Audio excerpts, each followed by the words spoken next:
somehow or another make it seem like they would advance in the company more if they played along. It could be. Yeah. I'm not going to do it. Thinking about doing it? Were you thinking about doing it? I just did, maybe. I mean, because it feels so good. Yes, yes. Well, you should encourage it. But I almost feel like, yeah. But you don't want to shame people. Like, there's some brilliant people that don't work out at all. They're brilliant. But they just, for whatever reason, that's their choice. You know, it should be your choice to go out like Christopher Hitchens and just fucking drink every day and smoke cigarettes, and one day you get cancer, and you're like, well, you know, I mean, this is like... I mean, the way he described it, like burning the candle at both ends, it gave a beautiful, brilliant light. Yeah, he wouldn't have had those ideas if he had done it another way. It's very possible that's true. And most of the madness that we see in brilliant artists, like it's very possible that madness would not be expressed if they had their shit together. There was something that Sam Harris was saying the other day on your show just about the free will stuff, and I think that that connects to this information theory kind of thing. So if we're just sort of a conglomerate of these actions and we're like flowing the actions through our body in unique ways, I mean, do you accept his theory on free will? Well, it's not his theory. It's a conventional theory of determinism that a lot of people are embracing, and I think there's definitely some merit to it. However, you and I both know that you choose whether or not you decide to do something, right? You choose whether or not you do. Like, someone says something to you that's kind of shitty, and you choose whether you decide to email them back something shitty. Like, you have that initial impulse, like, well, hey man, fuck you. You have that initial impulse. You think on it, you sleep on it. But why are you thinking on it and sleeping on it? Are you doing that because of determinism? Are you doing that because you're trying to be a better person? And are you trying to be a better person because of all the factors that played out in your life, like environment, genes, life experience, all those things? Right. I mean, it's a really good discussion. So do you own the words that you're saying right now? It's a good question.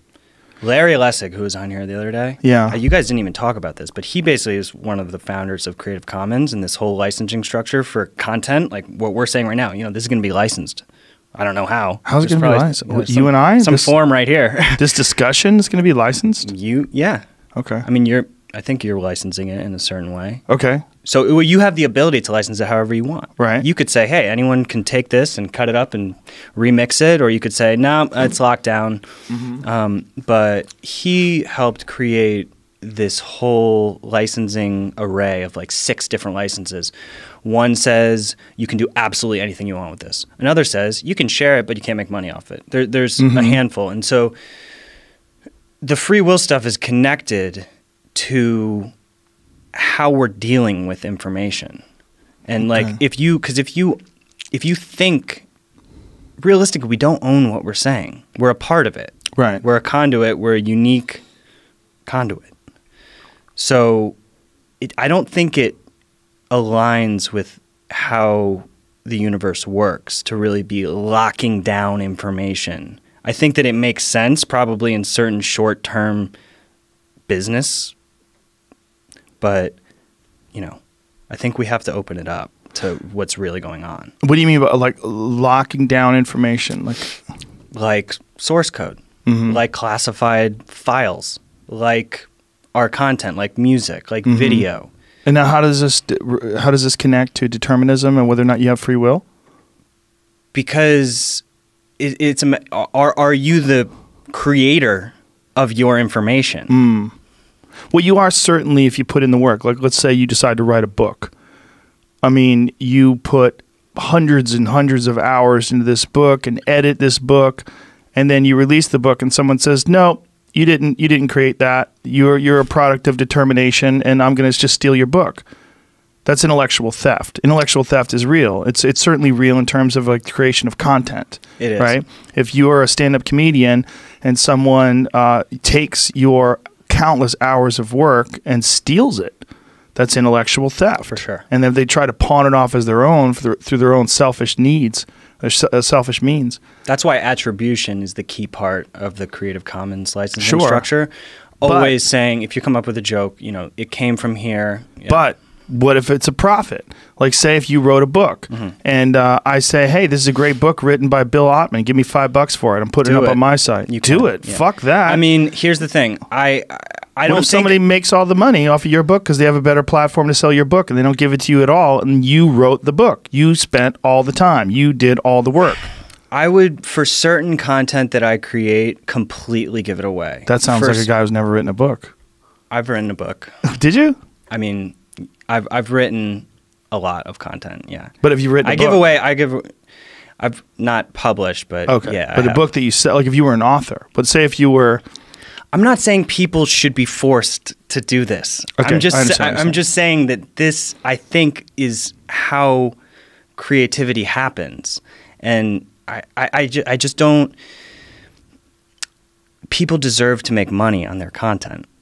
Right. And you deserve to own your stuff. But I don't think that that's actually how the universe works. And I don't think it's acceptable to say, oh, free will doesn't exist. I own your content. But yeah, that's why I'm struggling to see how they're connected. Because if you're not the originator, then you're not the owner. That's a weird argument because you are the originator. Stephen King wrote all Stephen King books. You're the unique conduit. You are the originator of that specific configuration of information. Right. And you deserve to be able to do everything you're saying with it. I'm just saying that I don't know. It's complex. Well, it is complex if you're saying that all human beings, essentially, all of your actions have been determined by a lot of factors that are outside of your control. Whether it's genetics, again, life experience, education, all the different factors, your environment. Is that what's causing you to put out a fucking brilliant record? It's part of it. Right. But maybe you have 50. Maybe you have 50%. Everything else has 50%. Or I don't know what the percentage is. But if you're a musician and someone like Spotify comes along and says, "Boot, you didn't even make that, dude. So we're just going to put it on Spotify and make millions and give you pennies." That's not what I'm advocating. I'm saying Led Zeppelin uses the blues. Well, more than that. More than that. There's There's real plagiarism. So, but that doesn't mean that those aren't great records. Obviously, it's true. I mean, it is true. Yeah, I mean, it's Led Zeppelin is a legit gray area. You know, I found out this. Bill Burr called me up and left this really disturbed message. He was like really bummed out when he watched. And Bill's a musician; he's a drummer. And when he saw videos of Led Zeppelin music played, and the band that used to open for Led Zeppelin, we played it on the podcast. We were like, "Holy shit!" Like they just stole stuff. They just stole giant chunks and riffs, and I mean, they made it better, I guess. But yeah, but that's a different thing than Stephen King's book. Why? Because Stephen King had to spend countless hours in front of his laptop trying to go over each and every sentence and each and every paragraph and suck you in and rope you in and all this work. No, they stole stuff, dude. They sold certain phrases, but you think he didn't use a single phrase anywhere in any of his books that he didn't pull from somewhere? No, he certainly has. Yeah, he certainly has. I don't think it's the same, though. I think it's similar. Led Zeppelin, they also had to spend countless hours recording that performance to get it to the level of awesomeness that we heard. Sure. That wasn't easy to do. They just did a bitch-ass move and they didn't pay those people. Yeah, no matter what, you should be attributing. Yeah. If you're taking ideas, put it in the footnotes. Why does it hurt? It doesn't make your art worse. Because then they'd have to admit they stole the riff for Stairway to Heaven from their opening band, and then people would go, "What?" And then they would see it, and then they would look at Led Zeppelin differently. But, human beings are fucking severely flawed. I don't know if I buy that with this idea that you're saying in terms of like authors creating content. I'm not trying to sell something. No, I know. Yeah. But if they are, I don't think someone should be able to copy their stuff and sell it. I don't think they should either. But what do you think they should be able to do it? I think you should be able to decide. Do you think, okay, you should be able to decide. So if you, the content creator, you should, okay, I agree with that. Yeah. Yeah, it is. I mean, obviously, I play devil's advocate a lot, but that's how you get to the bottom of these conversations. Sure. But it is a very complicated issue. The complicated issue of who you are and why you are who you are, and who you are at this moment versus who you are a decade ago or 2 decades ago. It's all very weird, you know. I mean, you go back and think about stuff from high school, and you're like, Jesus, well, am I really even that person? Like, I think about, like, I've talked to my sister about stuff that happened when we were in high school. Hey, you remember that guy? And, oh, he said to say hi. And, like, was that even me? Do I even know that person? Like, is that really me? I was like, if I see them again, I'll be like, oh, yeah. Oh, yeah, we had 10th grade science together. Oh, yeah.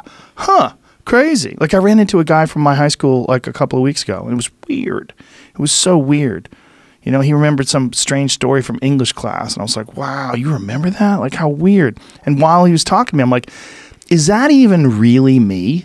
Like, is he even really talking about me? Because I don't have any connection to the stuff that he's saying. And I understand that he has this vague, distant, ghost-like memory in his mind of some slide images that he's pieced together that he recognizes as a past interaction. I mean, it's fucking strange.